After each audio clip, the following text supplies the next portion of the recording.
Okay, you ready? Yeah, let's do it.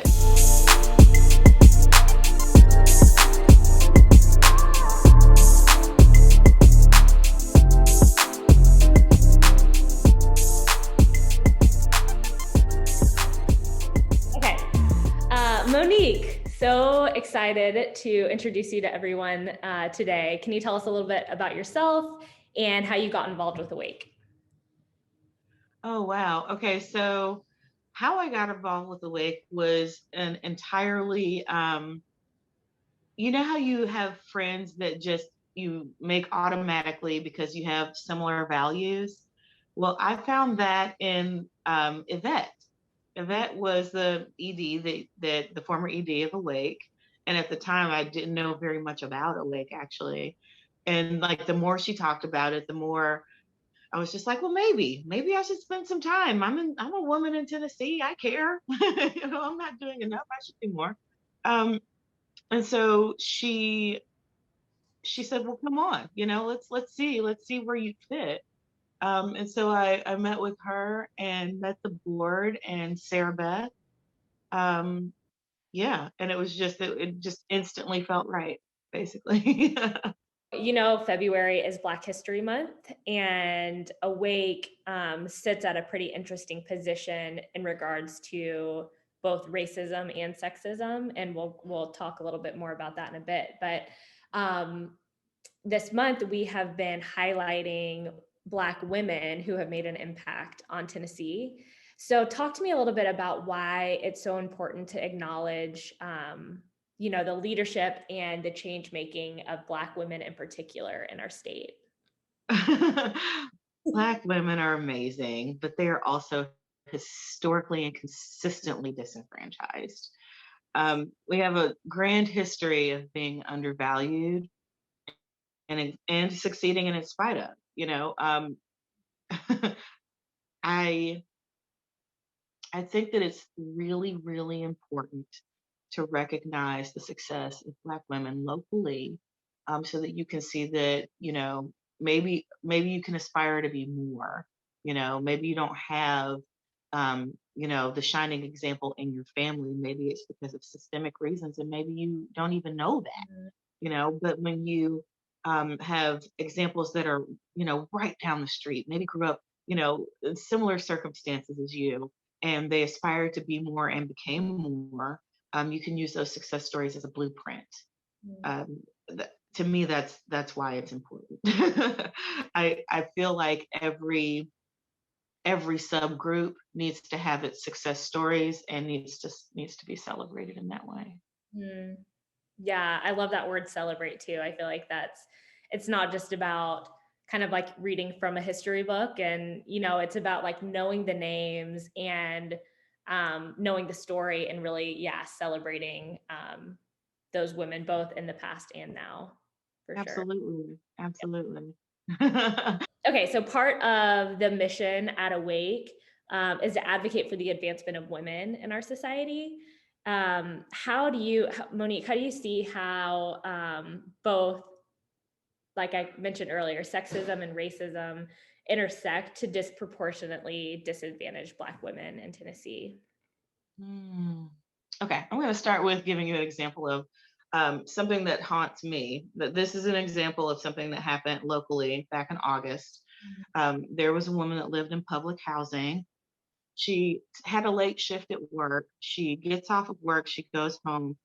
She lays down. Now it was in none of the news stories, but what I envision is someone getting off work super late, super tired. This woman is responsible for two children, 15 and 3.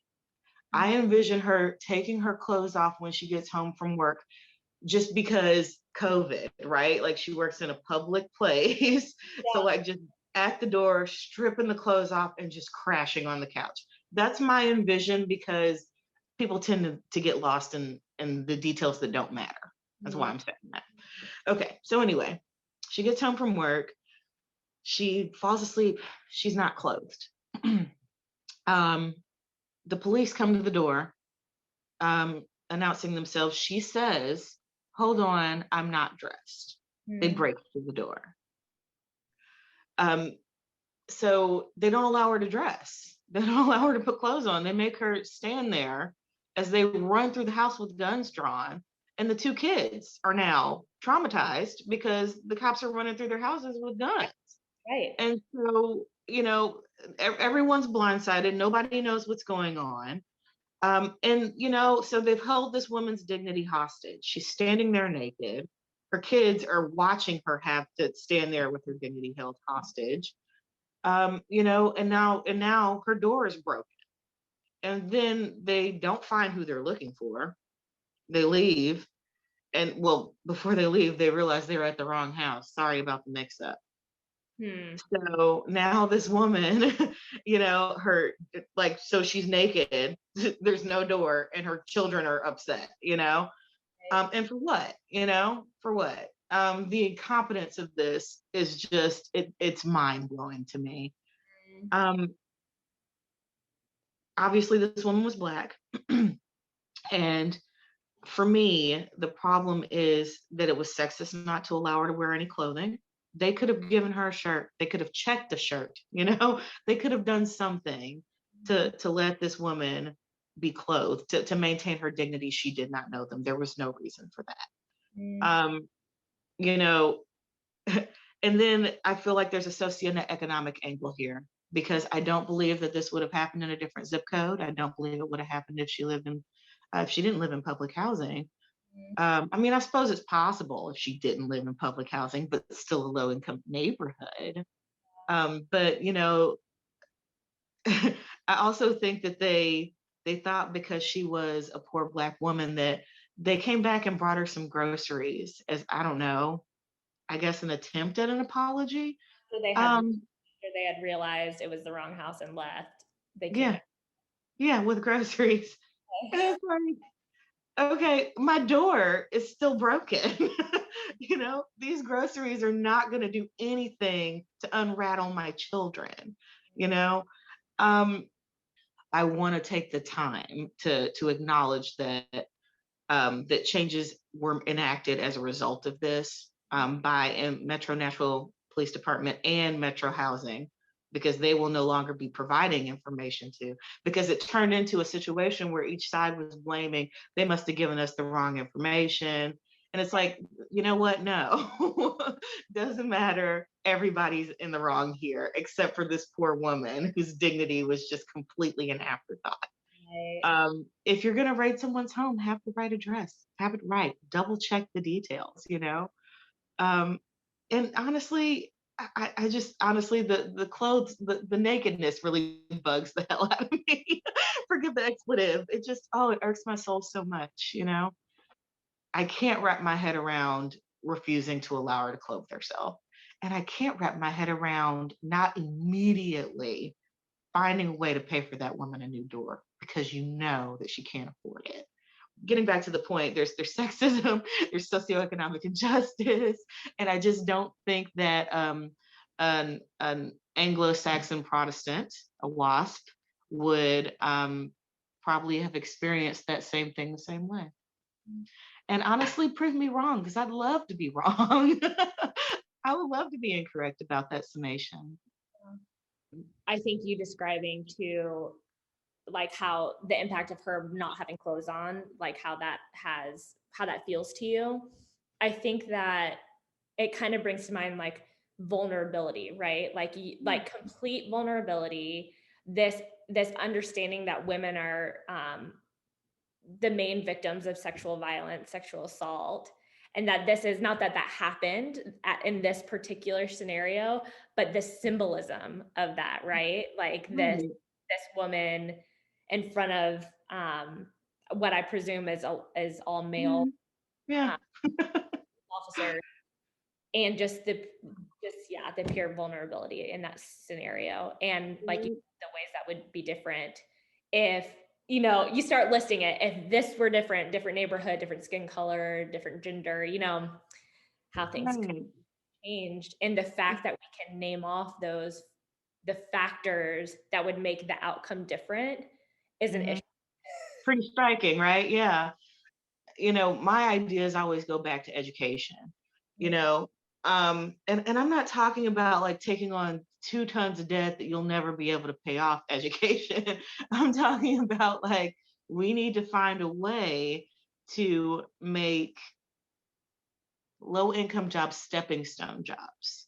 Like that to me is where we fail in this country, where people get stuck, being cashiers, when they're trying to raise, multiple kids or whatever. We need to create pipelines for our communities to do better if they wish to do better. Because I got to tell you, you know, there's always going to be a teenager that needs a job, that's on the lower level. You know what I mean? There's always going to be. So all of those jobs that are in between need to be stepping stones. They don't need to be so dead end. We need to find ways to help people bridge those gaps. And if it may be you're working those jobs while you're learning the trade, or if we're doing a better job of teaching trades in school, or if we're doing a better job of regulating how high state schools can increase their tuition rates. I guess my point is that our entire society needs to work on education, educating yourself, and honestly, maybe being a little more tolerant of sex education too. It's like you mentioned microaggressions and think you're a snowflake, and it's like, or maybe I'm just tired of people thinking that having big hair is like not just a natural state of affairs that God gave me. And I mean, again, all day rather do that than deal with someone breaking down my door and making me stand naked in my house in front of my kids with actually no door. Sure, trade it any day, but it would be even better if we could just like if we could all find a way to coexist and be in a more, I don't know, just a more cohesive society generally. If we could hear each other instead of immediately be defensive at critique, we would all be better off, I think. Right. I think this kind of relates to the way that Awake looks at change making. So, we do both um, top down and bottom up work. So we do education. So you talked a lot about education, and then we do policy change. So what are the laws in Tennessee that would make it a better, more equitable environment for women and girls? I see this, overlapping similarly, where there's education, there's better policy, but there's also just a move towards anti-racism and anti-sexism from just in general, right? So that it's not choosing between unjust search and seizure. Like it's not choosing between police brutality and violence or microaggression about your hair. It's that none of that exists because there's a better understanding and there's a push towards anti-racism within society. That's the goal. Absolutely. Absolutely. How is this personal to you? Like talk about if you're comfortable, your experience or why this month, or talking about Black women's impact, what that means to you. What I've had is a series of microaggressions just throughout my life. And probably one of the reasons why I care so much about education is because I think of all of the stumbling blocks along the path of my own. Mm, Right here, in Davidson County, Tennessee. While I don't think that it was a terrible experience, I think there was so much room for improvement. yeah. I've got memories of educators calling me ugly in front of entire classrooms, unprompted. Looked at one student and said, "Why are you so pretty?" And looked at me and said, "Why are you so ugly?" I was like, "That's really, you're gonna do that? Like, what is wrong with you?" um, I feel like if there would have just been more focus on like the actual education part, like maybe I don't know, maybe things could have been better for not just me but the other students too. Like if these are the aggressions that I was dealing with in a suburbanite area where things were really not that terrible. I don't know, when I consider the inequities for other kids that are probably dealing with far more jarring types of behavior, it just makes me want to be part of the solution. Mm, you yeah. know um yeah, and then I recognize that again, even though, I was in a better zip code, I still had the skin. You can't change that, like I'd never seen that either of those teachers behave that way toward, any other student that didn't look like me, and so I just, maybe the police aren't the only group that need implicit bias training, Mm. you know? um, yeah, so I feel like if we could teach the kids how to cope and the adults how to be better, maybe we can improve our society. Let's wrap up with what is giving you hope right now. My children give me so much hope. Mm. So much hope. Like, from the wiggle worm in my belly, who um, I can hardly wait till she gets here. Just, I'm so excited to meet a new person, see who she is.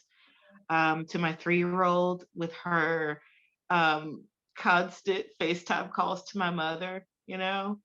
She just takes the phone and she's like, "I'm gonna call Gigi." She can recognize her name programmed in the phone. Just that's incredible to me. I don't know why, but it tickles my soul. Um, because they were yanked apart. For this past year, they've been yanked apart and they've been coping really incredibly with it.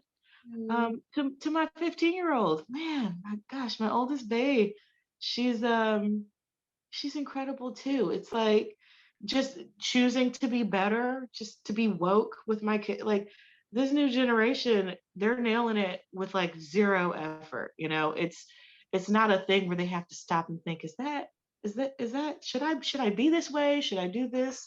It's like, oh, you're LGBTQ plus? Okay. What are your pronouns? Oh, are you trans? Okay, what's your new name?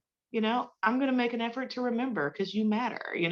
It's not it's not a challenge for them. It's just the new status quo, and it gives me so much hope, that if we just follow that example and be a little bit more like our kids, the sky's the limit. There's still hope for America if they could just like if we could all just like look at our kids and just be like, oh, God, look at all this greatness in you. I can't believe that I had anything to do with it. But now, now that you've learned to like walk and to go to the bathroom yourself, now I'm going to learn from you.